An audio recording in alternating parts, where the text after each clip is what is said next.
Alhamdulillahi la hawla wa la quwwata illa billah alladzi la yadurru ma'a ismihi syai'un fil ardi wa la fis samaa illa billah. Asyhadu an la ilaha illallah wahdahu la syarika lah wa asyhadu anna Muhammadan abduhu wa rasuluh.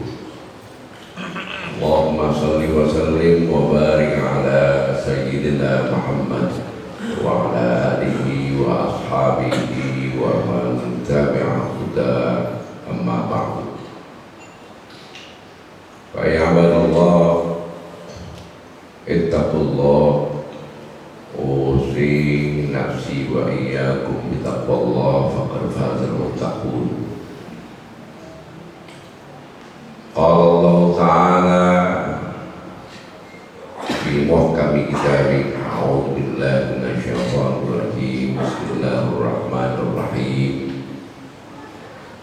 Wal 'ashri innal insana lafi khusrin illa alladziina aamanu wa 'amilus shalihaati wa tawassaw bil haqqi wa tawassaw bis sabr. Shadaqallahul 'azim. Ma'asyiral muslimin, hamba-hamba Allah yang beriman.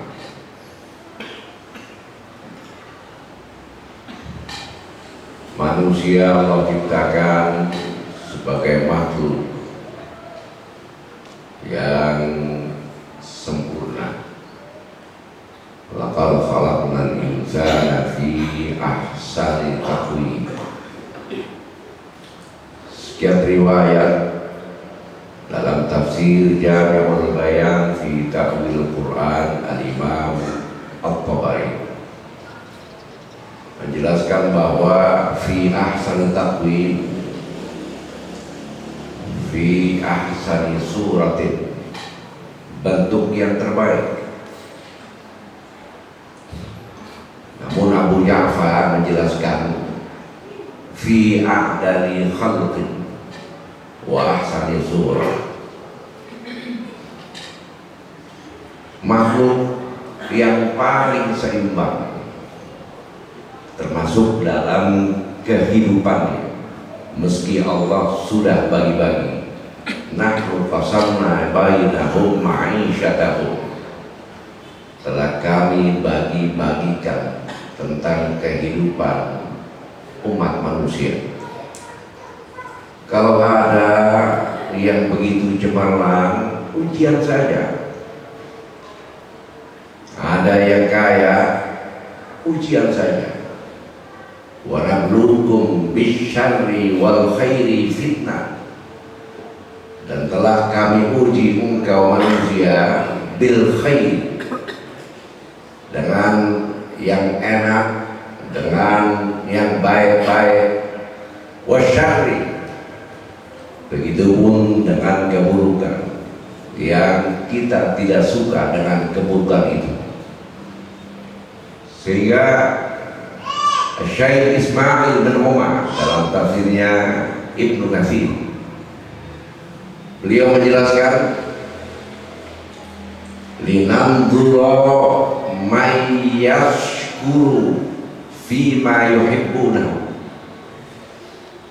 agar kami menyaksikan siapa yang bersyukur atas apa yang mereka suka.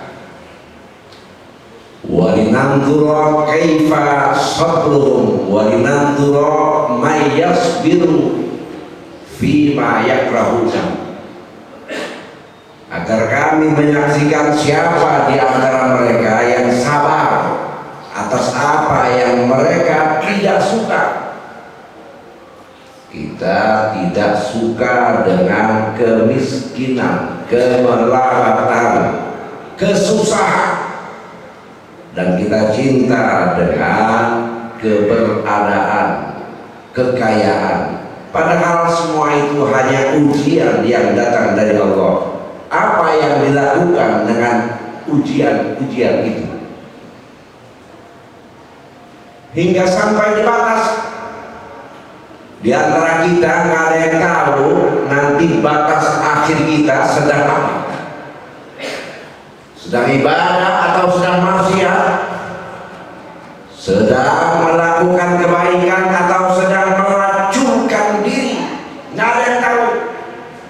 Wa ma tadri nafsun madza taksibu ghadan. Besok nggak ada yang tahu. Ketika datang itu mati, kita sedang melakukan apa? Untung kalau sedang ibadah, untung kalau sedang berzikir, untung kalau sedang bersedekah. Pernah nggak bayangin kalau meninggalnya kita sedang maksiat, sedang melakukan dosa? Jangan berpikir aman-aman saja. Pada ayat man makrallah lal qaumul khasirin, orang yang merasa aman dari makar Allah, itulah orang-orang yang rugi. Tengok saja misalnya, ada sahabat yang cukup terkenal, Utsairim, yang namanya Amr bin Sa'id. Ketika sahabat keluarga memeluk Islam, dia tetap menolak, enggan percaya dengan Rasul, enggan percaya dengan Allah, hingga dimarginalisasi, disingkirkan oleh kawan-kawan, bahkan tidak ditemani. Tapi di penghujung hidupnya, aslama biyaumi Uhud, Amr bin Sa'id masuk Islam tepat di hari peperangan Uhud. Dia jumpai Rasulullah, kemudian menyatakan keislamannya. Karena sudah bersiap-siap untuk perang Uhud, Amr bin Sa'id siap untuk mengurus pedang dalam peperangan, ikut perang, meninggal dunia syahid. Belum pernah melaksanakan puasa, apalagi sholat aja tidak pernah dia lakukan, apalagi puasa. Tapi kata Rasulullah, sebagaimana Imam Bukhari meriwayatkan, syahidalahu bil jannah, surga, ujungnya bagus. Kata Rasul, amila khalidan wa ujira kabira,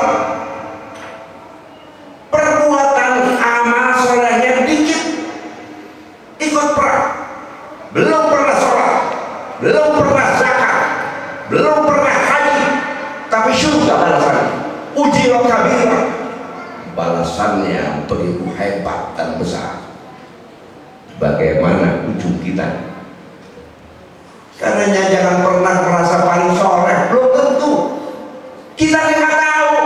Jangan-jangan lagi menghina orang meninggal, jangan-jangan lagi zalim meninggal. Coba renung, entah kapan kita meninggal, tidak tahu kita. Pernah saya sampaikan Bal'am bin Bahur, yang dalam tafsir Jami' Bayan disebutkan juga ada riwayat Bal'am bin Amr, watlu alaihim naba'al ladzi atainahu ayatina fansalahu fa'atba'ahu syaitan fakana minal ghawin. Ini orang hebat Bal'am bin Bahur, sehingga tatkala menjelaskan ayat ini, Syekh As-Sa'di dalam tafsirnya ketika menjelaskan ayatina watlu alaihim naba'al ladzi ayatina atainahu ayatina, ceritakan hai Rasul tentang kisah yang Allah berikan ayat-ayat kami. Kata beliau, aulumal kutubil qalimah, begitu faham dengan kitab-kitab yang lalu. Beliau hidup zaman Nabi Musa alaihissalam, hebat keilmuannya, alimun kabir, dijelaskan alimun kabir, beliau alim hebat, bahkan ya Abu Ismail Allah sangat menguasai memahami Ismail Allah. Wa du'ahu mustajab, doanya Bal'am bin Ba'urah mustajab. Banyak orang-orang datang ke beliau hanya untuk minta doa. Ilmunya hebat, doanya tergabung. Fansalakha, melenceng jalan hidupnya. Fa'atba'u syaitan, terus setan menguntitnya. Bahkan Nabawi termasuk yang tersesat. Ujungnya hebat, awalnya hebat, ujungnya mengerikan. Dijelaskan suul khotimah. Ayo, siapa di sini di antara kita yang sudah bisa memastikan pasti husnul khotimah? Siapa di antara kita? Jangan-jangan karena kesombongannya bisa jadi berlawanan. Allah yang Maha Tahu, Allah yang Maha Tahu. Berhati-hati selagi masih ada peluang dan kesempatan. Wal asri innal insana lafi khusr. Jangan sampai jadi orang yang rugi. Sahabat Rasul Sa'ad bin Mu'adz ini ada dalam As-Sunan Al-Kubra, Al-Imam An-Nasai dan beberapa perawi lainnya menjelaskan dari Jabir radhiyallahu anhu bahwa Sa'ad bin Mu'adz sahabat Rasul, umur masih muda 37 tahun, meninggalnya setelah ikut berperang dalam perang Khandaq. Sebulan setelah itu karena terluka meninggal dunia. Nabi ikut menguburkan, Nabi mensolatkan, Nabi juga menguburkan. Tapi kemudian Rasul bertasbih, fasabbaha Rasulullah fasabbahna. Nabi bertasbih, kemudian para sahabat ikut bertasbih. Wa kabbara fakabbar. Nabi bertakbir, sahabat ikut bertakbir. Setelah itu ditanya Rasulullah, lima sabbahta. Kalau dalam kalimat lain, mimma sabbahta. Kenapa engkau bertasbih dan kenapa engkau bertakbir? Jawab Rasul, laqad tadayaqa 'alal 'abdis shalih. Kuburan hamba yang soleh ini menyempit. Sahabat ikut perang masih nyempit. Apa yang kita lakukan? Kesalahan apa yang sudah kita lakukan? Sahabat ikut perang, meninggal sebulan setelah perang Khandaq, masih saja menyempit kuburannya. Bahkan kalau bicara bahasa itu hadis menggunakan kata-kata alal abdi shalih. Kalau sudah menggunakan kata-kata al-abd, manusia hamba pilihan. Meski dalam riwayat lain alal rajuli shalih, masih menyempit. Hatta farajahullah, kemudian Allah melapangkan kuburan itu. Coba tengok diri kita masing-masing. Amal kita belum tentu diterima, belum tentu. Apalagi banyak yang gugur dan terbakar karena banyak debat, banyak hasut. Mumpung masih ada waktu, mumpung masih ada peluang dan kesempatan, kita perbaiki diri. Jangan merasa sudah sempurna, jangan merasa sudah pasti jadi ahli surga. Kita nggak tahu. Mudah-mudahan kita dan keluarga kita semua meninggal dalam keadaan husnul khotimah. Barakallahu li wa lakum fil Qur'anil karim wa nafa'ani wa iyyakum bima fihi minal ayati wa dzikril hakim. Fastaghfiruhu innahu huwal ghafurur rahim.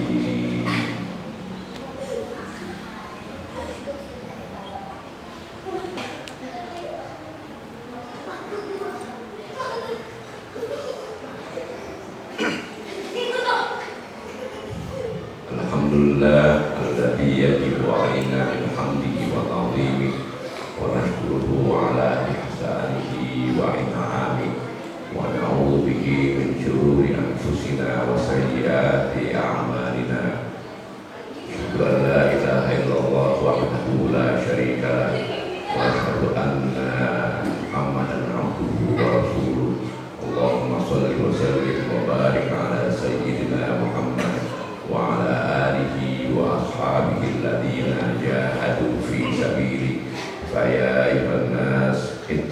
الخيرات وافعلوا الخيرات واجتنبوا عن السيئات واعلموا أن الله أمركم بأمر بدأ فيه بنفسه وثنى بملائكته المسبحة بقدسه فقال تعالى في القرآن الكريم أعوذ بالله من الشيطان الرجيم بسم الله الرحمن الرحيم إن الله وملائكته يصلون على النبي يا أيها الذين آمنوا صلوا عليه وسلموا تسليما اللهم صل وسلم وبارك على سيدنا محمد وعلى آله وأصحابه أجمعين وعلى التابعين وتابع التابعين وارض عنا معهم برحمتك يا أرحم الراحمين اللهم اغفر للمؤمنين والمؤمنات والمسلمين والمسلمات